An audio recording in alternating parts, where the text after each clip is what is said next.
বান্ধবী যখন নিজে লিপস্টিক পরে। বেশি লিপস্টিক নষ্ট করা যাবে না, একটু কাছিয়ে কাছিয়ে রেখে দিই যাতে অল্প করে ব্যবহার করতে পারি। এবার ঠোঁটের নিচে একটু ডট ডট দিয়ে নিই, ঠোঁটের উপরেও একটু ডট ডট দিয়ে নিই, ব্যাস।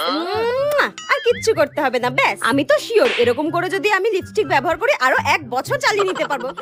আর বান্ধবী যখন অন্য লিপস্টিক পরে। শোন না, তোর লিপস্টিকটা আমাকে একটু পরতে দিবি রে? আমি না বাড়ি থেকে লিপস্টিক পরে আসতেই ভুলে গেছি। তোর লিপস্টিকটা একটু পরতে দে না রে।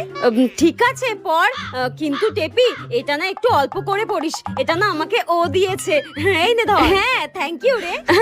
বান্ধবী লিপস্টিক বলে কথা, যত পারো তত ঠোঁটে ঘষে নাও, ও তো কিচ্ছু বলবে না আমি জানি। আরে মা, এটা লিপস্টিক, তুই কি একদিনে এটা শেষ করবি নাকি?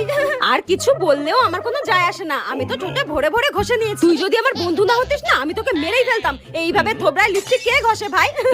এই নে। হ্যাঁ, এই লিপস্টিকটায় আর কিছু বেঁচে আছে, সব ঘষে ঘষে কাচিয়ে কুচিয়ে মেখে নিয়েছে। কি বাজে মেয়ে, মনে হচ্ছে মেরে মুখ ভেঙে দিই, ডাইনি একটা।